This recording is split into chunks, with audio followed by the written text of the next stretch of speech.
কারণ মোহাম্মদ ইউনূস এখনো জানতে পারেননি, আমাদের কাছে সূত্রের খবর যে মোহাম্মদ ইউনূস প্যানিক করছেন এই মুহূর্তে।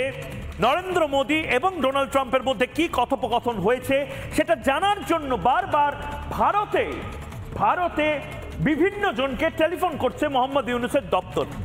আমরা রিপাবলিক বাংলার থেকে একথা অন্তত কনফার্ম করতে পারি যে প্রধানমন্ত্রী নরেন্দ্র মোদী এবং ডোনাল্ড ট্রাম্পের মধ্যে যে দীর্ঘ কথোপকথন হয়েছে সেই কথোপকথন আগামী দিনে আরো 48 ঘন্টার মধ্যে নতুন করে কিছু অস্বস্তি বাড়ানোর জন্য যথেষ্ট।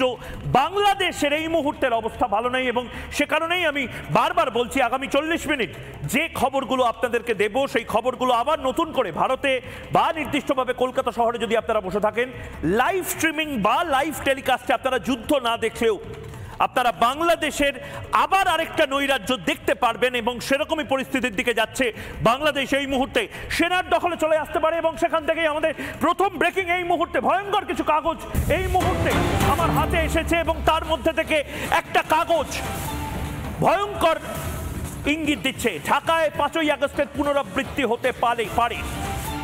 এই সপ্তাহেই সেনা অভিযানের বড় সম্ভাবনা। সূত্রের খবর সেনা নিজেদের কোনো বড় একটি প্রতিশ্রুতি এবং তার পাশাপাশি একটি বড় অ্যাম্বিশাস কোনো প্রজেক্ট দিতে চলেছেন। এপ্রিলেই নতুন সেনা শাসন বাংলাদেশে।